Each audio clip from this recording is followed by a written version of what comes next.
जय हिंद साथियों, आप सभी का स्वागत करता हूं आप सभी के अपने चैनल टारगेट सिलेक्शन में। साथियों, इस वीडियो में हम एक ऐसे क्वेश्चंस की श्रृंखला को साथियों देखेंगे, पूरे के पूरे 100 सवाल देखेंगे, जिसमें साथियों यूपी जीके होगी और जीके जीएस होगी। मैं आपको बताने की कोशिश करूंगा कि आखिर आपका जो अक्टूबर माह में पेपर है यूपी ट्रिपल एस सी पेट का, वो पेपर कैसा आ सकता है, किस तरह के सवाल आपसे पूछे जा सकते हैं। तो पेपर में आपको साथियों ऐसे ही सवालों को देखने को मिलेगा, इसलिए इन सवालों को आप लोग तैयार कर लीजिए। ये 100 सवाल हैं, इसमें से कुछ नहीं तो 6 से 7 सवाल साथियों आना चाहिए। चलिए, तो बहुत तेजी के साथ साथियों इन 100 सवालों को हम लोग देखेंगे। आप लोग चेक करते जाइए, क्या इन 100 सवालों में से आपका स्कोर 33 रहता है, यानी कि इन 100 सवालों में से अगर 33 प्रश्नों के भी जवाब आपको पहले से मालूम थे तो ये ठीक है, ये अच्छी बात है। इस तैयारी को और मजबूत करना है, क्योंकि सिलेक्शन साथियों पाना है, तो कम से कम स्कोर जो रहना चाहिए वो 33 का रहना चाहिए। चलिए, पहला सवाल आपकी स्क्रीन पर है कि भारत का नेपोलियन किसे कहा जाता है, तो समुद्रगुप्त को कहा जाता है। आंसर अगर आपका बी है तो बिल्कुल करेक्ट है। उसके बाद देखिए साथियों, जय जवान जय किसान का नारा किसने दिया था, तो मैं कह सकता हूं यहां पर लाल बहादुर शास्त्री इनका नाम है, और लाल बहादुर शास्त्री ने ही जय जवान जय किसान का नारा दिया था। 2011 की जनगणना के अनुसार उत्तर प्रदेश का लिंग अनुपात साथियों कितना था, तो कितना था साथियों 912। ये उत्तर प्रदेश का लिंग अनुपात था 2011 की जनगणना के अनुसार। अगला देखिए, उत्तर प्रदेश का राज्य पक्षी कौन सा है, तो आपको ध्यान रखना है सारस जो है ना, ये उत्तर प्रदेश का राज्य पक्षी है।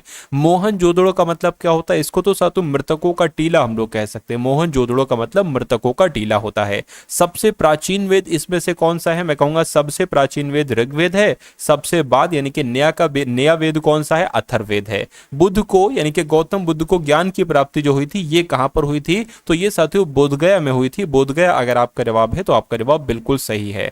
मौर्य वंश की स्थापना साथियों किसके द्वारा की गई थी, मुझे बताइए। तो चंद्रगुप्त मौर्य की अगर बात करें तो चंद्रगुप्त मौर्य ने ही मौर्य वंश की स्थापना की थी। आंसर आपका सी होगा। कहा जा रहा है कि अशोक के शिलालेख किस लिपि में लिखे गए, तो अशोक के शिलालेख जो है ना, ये साथियों ब्राह्मी लिपि में लिखे गए। सही जवाब आपका ऑप्शन नंबर ए होगा। भारत की पहली महिला शासिका साथियों कौन थी, तो मैं कह सकता हूं रजिया सुल्तान की अगर बात करें तो यही भारत की पहली महिला शासिका थी। आंसर आपका बी हो जाता है। आर्य समाज की सातों स्थापना किसके द्वारा की गई थी, तो आपको ध्यान रखना है स्वामी दयानंद सरस्वती के द्वारा ही आर्य समाज की स्थापना की गई थी। पंजाबी भाषा की लिपि सातों इसमें से कौन सी है, तो गुरुमुखी लिपि की अगर बात करें तो ये पंजाबी भाषा की लिपि है। अगला देखिए सातों, बहुत तेजी के साथ इन सारे सवालों को आपको खत्म करना है। ओलंपिक ध्वज में कितने गोले होते हैं, तो कितने गोले होते हैं ये बात आपसे यहाँ पर पूछी जा रही है। ये एक कुछ नहीं है, एक नहीं है साथियों, 3 4 5 या 6, मैं कहूंगा 5 गोले होते हैं। कितने गोले होते हैं साथियों, ओलंपिक ध्वज में 5 गोले होते हैं। भारत का शेक्सपियर किसे कहा जाता है, ये आपसे पूछा जा रहा है, तो मैं कहूंगा कालिदास को कहा जाता है। बिल्कुल आपका जवाब अगर ऑप्शन नंबर ए है तो बिल्कुल करेक्ट है।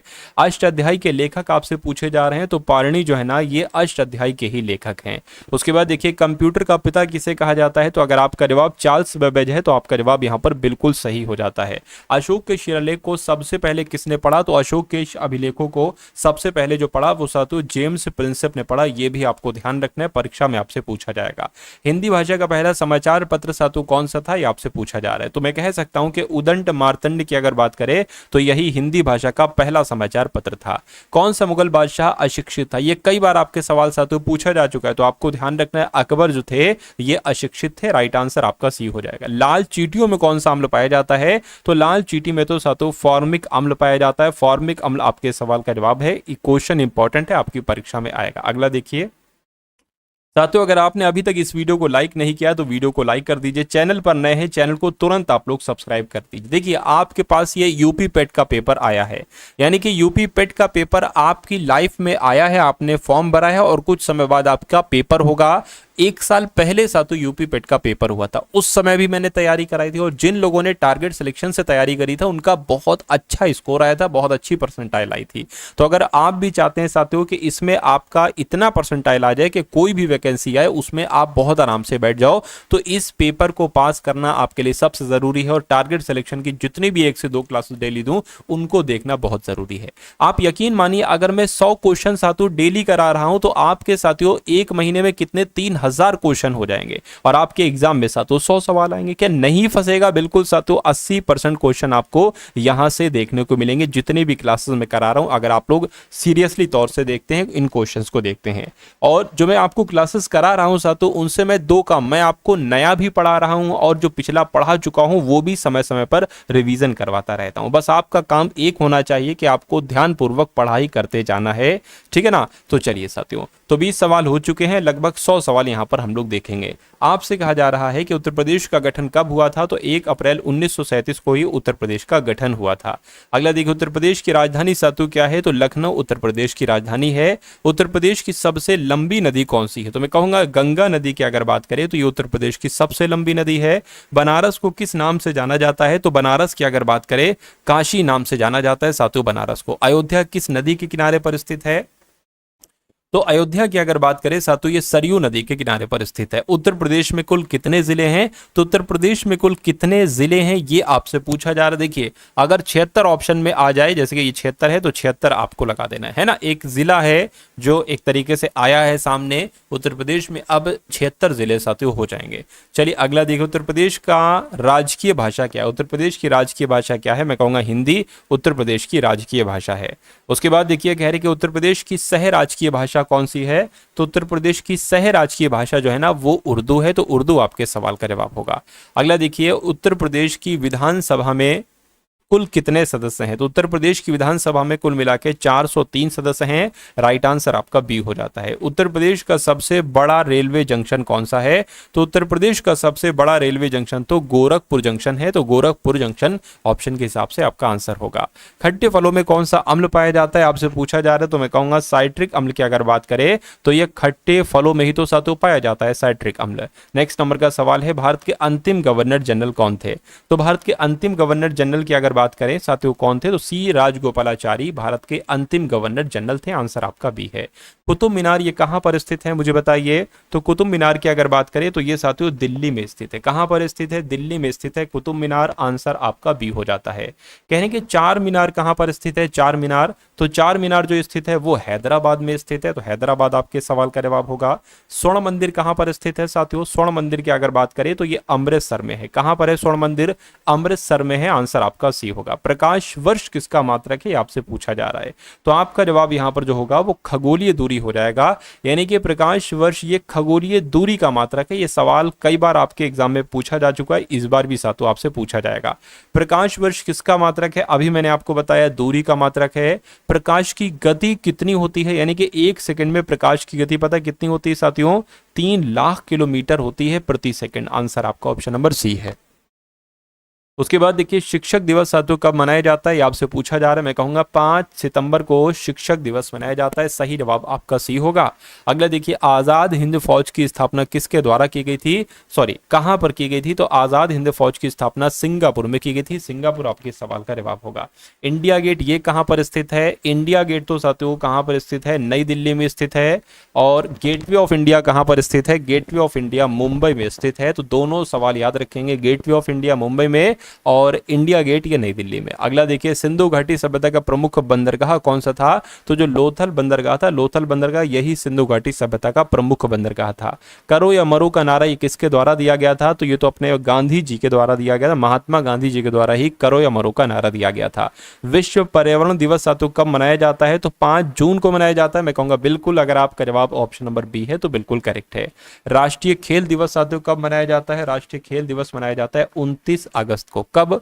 29 अगस्त को राष्ट्रीय खेल दिवस मनाया जाता है। मारो फिरंगी को ये नारा किसने दिया था? तो ये नारा किसने दिया था? ये मंगल पांडे साहब ने नारा दिया था मारो फिरंगियों को। चलिए उसके बाद देखिए, कह रही है इनकलाब जिंदाबाद का नारा ये किसने दिया था? तो ये तो अपने भगत सिंह जी के द्वारा दिया गया था, इनकलाब जिंदाबाद का नारा। वेदों की ओर लौटो ये नारा किसने दिया था? तो ये साथियों स्वामी दयानंद सरस्वती के द्वारा दिया गया था। महर्षि दयानंद सरस्वती के द्वारा ही वेदों की ओर लौटो नाम का नारा दिया गया था। पीलिया किस अंग का रोग है? तो ये साथियों यकृत यानी कि लीवर का रोग है। आंसर आपका बी हो जाता है। काजीरंगा राष्ट्रीय उद्यान किस राज्य में स्थित है? तो ये कहां पर पर स्थित है काजीरंगा? ये साथियों असम में स्थित है, तो असम आपके सवाल का जवाब हो जाता है। उसके बाद देखिए साथियों 50 सवाल हो चुके हैं, यानी कि 50 सवाल तक आधा युद्ध आप लड़ चुके हैं और आधा युद्ध साथियों और बाकी है ना। पढ़ाई देखिए, आपको पढ़ाई करते वक्त थोड़ा सा हो सकता है बोरिंग लगे, आपको ऐसा मन करे कि वीडियो छोड़कर चले जाएं, क्लास छोड़कर चले जाएं, लेकिन नहीं साथियों, जो क्लास छोड़कर चला जाता है समझ लीजिए फिर उसके सिलेक्शन में बड़ी दुविधा हो जाती है, बड़ी दिक्कत हो जाती है। तो आपका कोई भी ऐसा काम है कि जो अच्छा काम है और करने का मन नहीं करना है, आपको उसी समय वो सबसे ज्यादा काम करना है, क्योंकि ऐसे हजारों लाखों बच्चे हैं उनका भी मन यही कर रहा है अरे हट जाओ, अरे छोड़ दो, लेकिन उसमें से कुछ चुनिंदा बच्चे ऐसे हैं जो अपने मन को मारते हुए, है ना, अपने मन को मारते हुए वो उस काम को करते जा रहे हैं और दिन प्रतिदिन आगे बढ़ते जा रहे हैं। तो आपको भी इसी प्रकार से साथियों करना, क्योंकि हमारी बॉडी तो बनी ही ऐसी है कि वो आराम पसंद है, यानी कि आराम पसंद करती है। अगर आराम पसंद करोगे तो फिर जिंदगी में कुछ नहीं कर पाओगे, जिंदगी भर आराम ही करते रहोगे। तो स्ट्रगल करिए, मेहनत करिए, जो चीजें आपके सामने आ रही हैं उनका सामना करिए, क्लासेस जो तैयार की जा रही हैं उन क्लासेस को देखिए आप लोग, तभी तो साथियों आपका सिलेक्शन हो पाएगा, ठीक है ना। चलिए, तो 1857 का विद्रोह ये कहां से शुरू हुआ था? तो ये मेरठ से शुरू हुआ था। आंसर आपका सी है, तो बिल्कुल करेक्ट है। यानी कि दांडी मार्च, नमक सत्याग्रह, ये साथियों कब हुआ था? तो ये हुआ था 1930 में। राइट आंसर आपका बी होगा। गांधी जी को राष्ट्रपिता साथियों किसके द्वारा कहा गया था? तो मैं कहूंगा सुभाष चंद्र बोस ने ही गांधी जी को राष्ट्रपिता कहा था। अगला देखिए, जलियांवाला बाग हत्याकांड ये कब हुआ था? तो जलियांवाला बाग हत्याकांड कब हुआ था? मैं कहूंगा 1919 में ही जलियांवाला बाग हत्याकांड हुआ था। भारतीय संविधान कब लागू किया गया? तो भारतीय संविधान कब लागू किया गया? 26 जनवरी 1950 को भारतीय संविधान लागू किया गया था। भारत का पहला राष्ट्रपति कौन था? तो भारत का पहला राष्ट्रपति कौन था? मैं कहूंगा डॉक्टर राजेंद्र प्रसाद की अगर बात करें तो ये भारत के पहले राष्ट्रपति थे। सही जवाब आपका ऑप्शन नंबर सी हो जाता है। भारत के पहले उपराष्ट्रपति कौन थे? तो भारत के पहले उपराष्ट्रपति कौन थे? डॉक्टर सर्वपल्ली राधाकृष्णन की अगर बात करें तो यही भारत के पहले उपराष्ट्रपति थे। पृथ्वी पर कुल कितने महाद्वीप हैं? तो पृथ्वी पर कुल कितने महाद्वीप हैं? मैं कहूंगा 7 महाद्वीप हैं, ठीक है ना। अगर किसी को पता है उनके नाम तो एक बार कमेंट में आप लोग मुझे जरूर बताइएगा। उसके बाद देखिए, कर्क रेखा भारत के कितने राज्यों से होकर गुजरती है? तो ये तो 8 राज्यों से होकर गुजरती है। आंसर आपका सी होगा। भारत की सबसे लंबी नदी के बारे में आपसे यहाँ पर पूछा जा रहा है, तो मैं कहूंगा सबसे लंबी नदी कौन सी है? गंगा नदी है। और विश्व की सबसे लंबी नदी कौन सी है? एक बार मैं आपको बता देना चाहता हूँ, नील नदी जो है ये विश्व की सबसे लंबी नदी है। अगला देखिए, भारत की सबसे बड़ी झील कौन सी है? तो भारत की सबसे बड़ी झील जो है ना ये वूलर झील है। कहां पर है ये आप लोग कमेंट में एक बार मुझे बताइएगा। भारत का सबसे ऊंचा पर्वत शिखर कौन सा है? तो कंचनजंगा की अगर बात करें तो ये भारत का सबसे ऊंचा पर्वत शिखर है। आंसर आपका बी हो जाएगा। थार का मरुस्थल किस राज्य में स्थित है बताइए? तो कहां पर है साथियों? राजस्थान में ही थार का मरुस्थल स्थित है। सही जवाब आपका डी होगा। बाणभट्ट किस राजा के दरबारी कवि थे? तो बाणभट्ट जो थे ना ये हर्षवर्धन के दरबारी कवि थे। सही जवाब आपका ऑप्शन नंबर बी हो जाता है। उसके बाद देखिए, काप से कहा जा रहा है साथियों कि मगध साम्राज्य की राजधानी क्या थी? तो राजगीर की अगर बात करें साथियों, ये मगध साम्राज्य की ही तो राजधानी थी, राजगीर। सही जवाब आपका बी होगा। गौतम बुद्ध को ज्ञान कहां पर प्राप्त हुआ था मुझे बताइए? तो मैं कहूंगा साथियों बोधगया में ही गौतम बुद्ध को ज्ञान की प्राप्ति हुई थी। खानवा का युद्ध साथियों किनके बीच लड़ा गया था? तो मैं कहूंगा बाबर और राणा सांगा के बीच ही खानवा का युद्ध लड़ा गया था। आंसर आपका ए हो जाता है। दिल्ली सल्तनत की पहली महिला शासिका रजिया सुल्तान ये किस राजवंश से संबंधित थी? तो ये साथियों गुलाम वंश से संबंधित थी। तो गुलाम वंश आपके सवाल का बिल्कुल सही जवाब हो जाता है। गुलाम वंश को साथियों एक और नाम से जानते हैं, इसको दास वंश भी कहा जाता है। नेक्स्ट नंबर का सवाल देखिए, भारतीय इतिहास में किसे आलमगीर के नाम से जाना जाता है? आलमगीर किसको कहा जाता है? औरंगजेब को कहा जाता है। औरंगजेब को साथियों जिंदा पीर भी कहा जाता है। क्या जिंदा पीर के नाम से भी औरंगजेब को जाना जाता है? ये आपके सवाल एग्जाम में पूछा जाएगा। यानी कि होम रूल लीग आंदोलन के संस्थापक कौन थे? तो मैं कहूंगा एनी बेसेंट की अगर बात करें तो एनी बेसेंट ही होम रूल लीग आंदोलन के संस्थापक थे। वेदों की संख्या साथियों कितनी है? तो वेदों की संख्या कितनी है? मैं कहूंगा 4 ये वेदों की संख्या है। आंसर आपका सी है।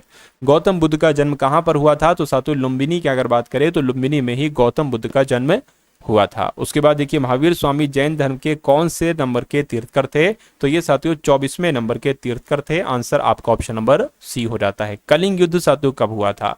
तो कलिंग युद्ध कब हुआ था? मैं कहूंगा 261 ईसा पूर्व यानी कि 261 बीसी में ही कलिंग युद्ध हुआ था। आंसर आपका बी हो जाता है। दिल्ली सल्तनत का पहला शासक कौन था? तो मैं कहूंगा साथियों कुतुबुद्दीन ऐबक की अगर बात करें तो यही दिल्ली सल्तनत के पहले शासक थे। आंसर आपका ऑप्शन नंबर सी हो जाता है। भारत की पहली महिला शासिका के बारे में आपसे पूछा जा रहा है, तो कौन थी साथियों? रजिया सुल्तान ही भारत की पहली महिला शासिका थी, आपको ध्यान रखना है। मुगल वंश की स्थापना किसके द्वारा की गई थी? तो बाबर की अगर बात करें साथियों, बाबर के द्वारा ही मुगल वंश की स्थापना की गई थी। पानीपत की पहली लड़ाई साथियों कब हुई थी? तो 1526 की अगर बात करें, पानीपत की पहली लड़ाई हुई थी। प्लासी का युद्ध कब हुआ था? प्लासी का युद्ध 1757 में हुआ था, आंसर आपका ए होगा। और पूछा जा रहा है कि कांग्रेस की स्थापना कब की गई थी? तो कांग्रेस की स्थापना साथियों 1885 में की गई थी, आंसर आपका ऑप्शन नंबर ए होगा। भारत छोड़ो आंदोलन कब शुरू किया गया था, मुझे बताइए। तो 1942 की अगर बात करें साथियों, 1942 में ही भारत छोड़ो आंदोलन शुरू किया गया था, आंसर आपका ऑप्शन नंबर डी होगा। पृथ्वी का सबसे बड़ा महाद्वीप कौन सा है, मुझे बताइए। तो पृथ्वी का सबसे बड़ा महाद्वीप कौन सा है? तो मैं कहूंगा एशिया महाद्वीप, जिसमें भारत है। यही विश्व का सबसे बड़ा महाद्वीप है, ये आपको ध्यान रखना है। उसके बाद देखिए, पृथ्वी का सबसे छोटा महाद्वीप कौन सा है? तो छोटा महाद्वीप कौन सा है? ऑस्ट्रेलिया महाद्वीप, ये विश्व का पृथ्वी का सबसे छोटा महाद्वीप है। भारत में सबसे अधिक वर्षा कहां पर होती है, आपसे पूछा जा रहा है, मुझे बताइए। तो मेघालय के मासिन राम में अगर ऑप्शन की बात करें साथियों, तो मासिन राम आपके सवाल का जवाब होगा। भारत में वर्षा का मुख्य कारण क्या है, आपसे पूछा जा रहा है। तो दक्षिण पश्चिम मानसून है, दक्षिण पश्चिम मानसून है, आंसर आपका ऑप्शन नंबर सी होगा। दिल्ली चलो का नारा साथियों किसके द्वारा दिया गया था? मैं कहूंगा नेताजी सुभाष चंद्र बोस के द्वारा ही दिल्ली चलो का नारा दिया गया था। उसके बाद देखिए, डिस्कवरी ऑफ इंडिया, ये किसकी पुस्तक है? तो ये किसकी पुस्तक है? ये नेताजी सुभाष चंद्र बोस की पुस्तक है। कौन सी? Discovery of India. अगला सवाल देखिए, कह रहे भारत में जीएसटी सबसे पहले किस राज्य में लागू की गई थी? तो भारत में जीएसटी जो लागू की गई थी साथियों, ये कहां पर लागू की गई थी? ये असम में लागू की गई थी। तो असम आपके सवाल का जवाब हो जाता है। गांधी जी का जन्म साथियों, जन्म दिवस कब मनाया जाता है? गांधी जी का जन्म दिवस कब मनाया जाता है? तो आप सभी को पता है कि 2 अक्टूबर को गांधी जी का जन्म मनाया जाता है। हिंदी भाषा की लिपि साथियों कौन सी है, मुझे बताइए। तो हिंदी भाषा की लिपि तो देवनागरी लिपि है। कौन सी लिपि? देवनागरी लिपि ही हिंदी भाषा की लिपि है। गोबर गैस में मुख्य रूप से कौन सी गैस पाई जाती है? गोबर गैस में कौन सी गैस पाई जाती है? मीथेन गैस पाई जाती है। मीथेन आपका यहां पर जवाब होगा। और आपसे पूछा जा रहा है सबसे अधिक विद्युत सुचालक धातु कौन सी है? तो सबसे अधिक विद्युत सुचालक धातु जो है ना साथियों, वो चांदी है। तो चांदी आपके यहां पर इस सवाल का बिल्कुल करेक्ट आंसर हो जाता है। उज्जैन किस नदी के किनारे पर स्थित है? तो उज्जैन जो है साथियों, वो शिप्रा नदी के किनारे पर स्थित है। शिप्रा यानी कि ऑप्शन नंबर सी अगर आपका जवाब है, तो आपका जवाब बिल्कुल सही है। पृथ्वी अपनी धुरी पर किस दिशा में घूमती है? तो पृथ्वी अपनी धुरी पर जो घूमती है, ये पश्चिम से पूर्व दिशा में घूमती है। तो पश्चिम से पूर्व यानी कि ऑप्शन नंबर सी आपका जवाब हो जाता है। रामकृष्ण मिशन की स्थापना साथियों किसके द्वारा की गई थी? तो स्वामी विवेकानंद जी की अगर बात करते हैं साथियों, इनके द्वारा ही रामकृष्ण मिशन की स्थापना की गई थी। अशोक ने किस बौद्ध भिक्षु के प्रभाव में बौद्ध धर्म ग्रहण किया था, बताइए। तो आपका जवाब साथियों यहाँ पर उपगुप्त हो जाएगा, यानी कि अशोक ने उपगुप्त के प्रभाव में बौद्ध धर्म ग्रहण किया था। राइट आंसर आपका ए होगा। दक्षिण की गंगा किसे कहा जाता है? कावेरी को कहते हैं, कृष्णा को कहते हैं, गोदावरी को कहते हैं, या नर्मदा नदी को कहा जाता है? गोदावरी नदी को ही साथियों दक्षिण की गंगा कहा जाता है। भारत का सबसे लंबा समुद्री तट किस राज्य में स्थित है? तो भारत का सबसे लंबा समुद्री तट जो स्थित है, ये कहां पर स्थित है? ये गुजरात में स्थित है। गुजरात आपके सवाल का जवाब होगा। भारत का सबसे छोटा राज्य कौन सा है? तो भारत का सबसे छोटा राज्य की अगर हम लोग यहां से बात करते हैं साथियों, कौन सा है? फटाफट यहां पर आप लोग मुझे फटाफट साथियों कमेंट करके यहां पर मुझे बता दीजिए। चलिए भाई, भारत का सबसे छोटा राज्य कौन सा है? गोवा है, सिक्किम है, त्रिपुरा है, साथियों मिजोरम है। तो आपका अगर जवाब यहां पर गोवा है, तो मैं कह सकता हूं कि आपका जवाब साथियों बिल्कुल यहां पर करेक्ट हो जाएगा। ठीक है ना? चलिए, छोटा राज्य ये हो गया। लेकिन अगर हम लोग यहाँ पर साथियों बात करते हैं जनसंख्या में सबसे छोटा जो है वो सिक्किम राज्य है, तो ये भी आपको ध्यान रखना है। सबसे छोटा केंद्र शासित प्रदेश जो है ना क्षेत्रफल के हिसाब से लक्षद्वीप है। अगला सवाल और अंतिम सवाल आपकी स्क्रीन पर है। 100वें नंबर का सवाल है, आपसे कह रहेंगे भारत का सबसे बड़ा राज्य क्षेत्रफल के अनुसार कौन सा है? तो ये आपके लिए एक सवाल रहा, जो कि इसका जवाब आपको साथियों कमेंट सेक्शन में मुझे बताना है। तो एक बार कमेंट आप लोग यहाँ पर कर दीजिएगा, क्या आपके सवाल का बिल्कुल सही जवाब हो सकता है। ठीक है ना? उसके अलावा साथियों यहाँ पर मैं आपको बता देना चाहता हूँ, अगर आप जीके जीएस की पीडीएफ लेना चाहते हैं, ठीक है, जीके जीएस की पीडीएफ लेना चाहते हैं, तो डिस्क्रिप्शन में लिंक है, वहां से जाकर आप पीडीएफ को प्राप्त कर सकते हैं। या एक काम करिए, टेलीग्राम ग्रुप मैंने बना दिया है, टेलीग्राम ग्रुप को आप लोग ज्वाइन कर लीजिए। वहां पर साथियों जीके जीएस की इंपॉर्टेंट क्वेश्चन की पीडीएफ आपको भेज दी जाएगी। ठीक है ना। चलिए, तो इस वीडियो को लाइक नहीं किया तो वीडियो को लाइक कर दीजिएगा, चैनल पर नए हैं चैनल को सब्सक्राइब करके वीडियो को शेयर आप लोग जरूर कर दीजिएगा, और एक जय हिंद का कमेंट आप लोग जरूर कर दीजिएगा। अगर आप वाकई में यूपीएससी पेट के एग्जाम पास करना चाहते हैं तो मैं आपको डेली 1 से 2 क्लास डेली दूंगा साथों। इन 1 से 2 क्लास को अगर आप देख लेते हैं तो आपका ये पेपर साथों बहुत आराम से क्रैक हो जाएगा। 80% यानी कि 80 क्वेश्चन आप बिल्कुल सही करके आओगे, और आने वाले समय में आपको सब कुछ पढ़ाऊंगा। मैथ्स डीआई है, इंग्लिश है, रीजनिंग है, हिंदी है, सब कुछ साथों में आपको यहां पर कराऊंगा। तो आप क्या करेंगे, चैनल को साथों सब्सक्राइब करके बेल आइकन पर क्लिक कर लेंगे। चलिए, तो मिलते हैं हम सभी लोग आने वाली वीडियो में। जय हिंद साथियों।